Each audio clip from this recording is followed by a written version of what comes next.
Miguel Angel Felix Gallardo was part of the Guadalajara Cartel, the major syndicate for drug trafficking in Mexico in the 80s.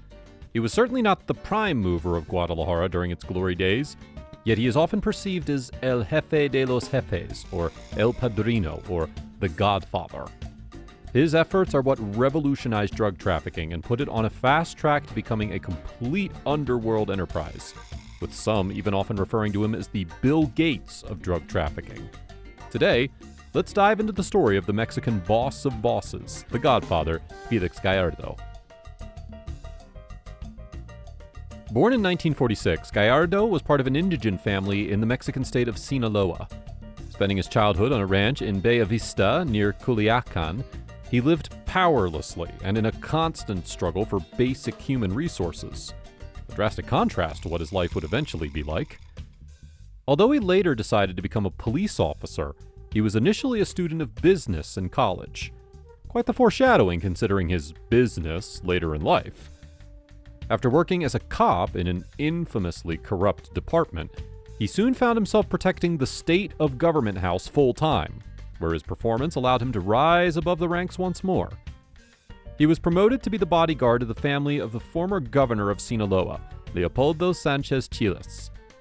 Through mutual trust, what was merely a job turned into a deep bond between the Chiles and Gallardo family.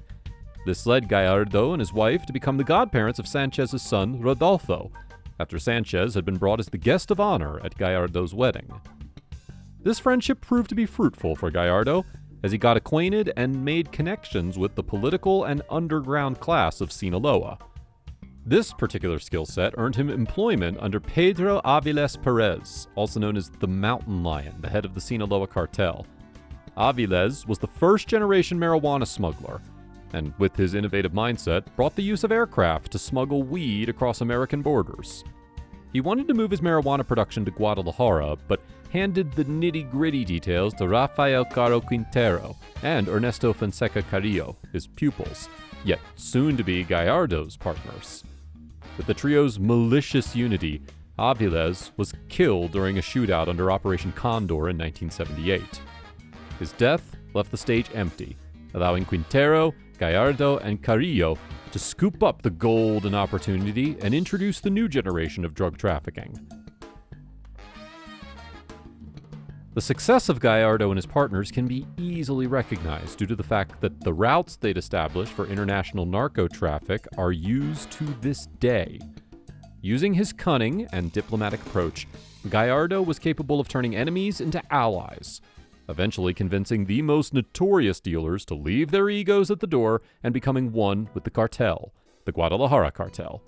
Don Neto, Rafael Caro Quintero, Manuel Salcido Uzueta, Juan Jose Quintero-Payan, Pablo Acosta Villarreal, and Juan Jose Esperagosa Moreno, aka El Azul, were part of this modernizing, industrializing, and commercializing cartel. Major marijuana plantations soon mushroomed in the early 1980s, but they had a limitation yet to be addressed, which Quintero would soon solve. Initially, the plantations were in remote mountain areas, discreet and not in need of much irrigation. But as the need for quality and yield increased, Quintero, who was currently in charge of plantations, discovered the seedless variant of marijuana, sinsemilla. This was essentially a gold-striking moment for the Guadalajara cartel, as now they could grow sinsemilla at a grander level whilst working with cheap Mexican labor.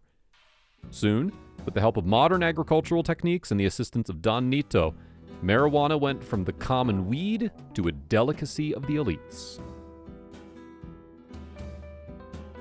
Growing his production was not the only aim of Gallardo.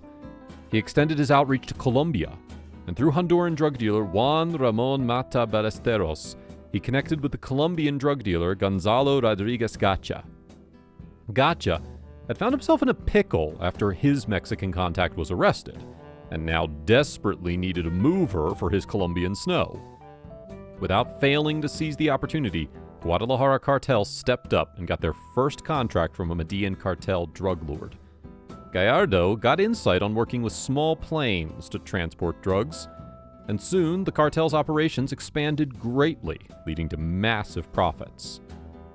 His influence earned him a 50% cut of all the products that he would move for the Rodriguez Orjuela brothers and Escobar.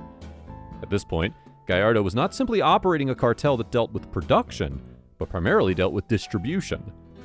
This can be seen by their $5 billion figure, which they grossed exclusively by dispensing the Colombian products. One could argue that perhaps this was the first narcos corporation in Mexico to achieve this.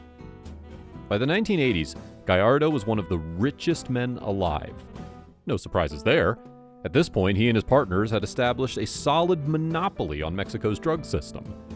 With their 1,344-acre Rancho Buffalo marijuana plantation being the core of their operation, they were producing about $8 billion worth of products annually. That's a huge number. It was truly looking great for the cartel. But an uphill must always be followed by a downhill. Regardless, Gallardo must have surely enjoyed the view from the top whilst it lasted. On February 7th, 1985, with the aid of Jalisco police officers on the cartel's payroll, Kiki Camarena was abducted from the U.S. consulate on Felix Gallardo's orders. He was later found by the DEA, or should we say, his remains were found because he was so badly beaten. 70 miles outside of Guadalajara, his skull, jaw, nose, cheekbones, and windpipe were found utterly crushed.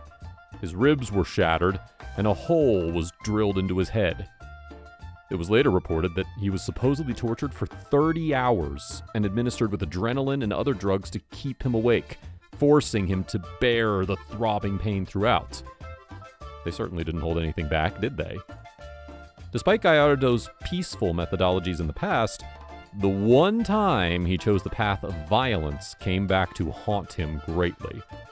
The death of an American agent working on Mexican soil was highly unacceptable. Kiki Camarena's death led to one of the largest DEA homicide investigations undergone in history. Operation Leyenda, as it was called, had a special unit dispatched to collaborate with the investigation in Mexico of exposing corrupt officials. Cara Quintero and Don Neto were the first major players to get apprehended in April 1985. With his knights out of the picture, Gallardo knew he had to go underground to lay low. He continued to do so till 1987, when he moved back to Guadalajara City along with his family. Quite a ballsy move, honestly. In April 1989, Gallardo was pulled out from the shadows and into the light. His capture led him to spend 2 decades in prison, and in 2017, he was finally sentenced to 37 years in prison for the murder of Kiki Camarena. Even now, he's serving his sentence in Puente Grande. That's a wrap for this video. Make sure to give this video a thumbs up and subscribe to our channel for more videos like this. See you in the next one.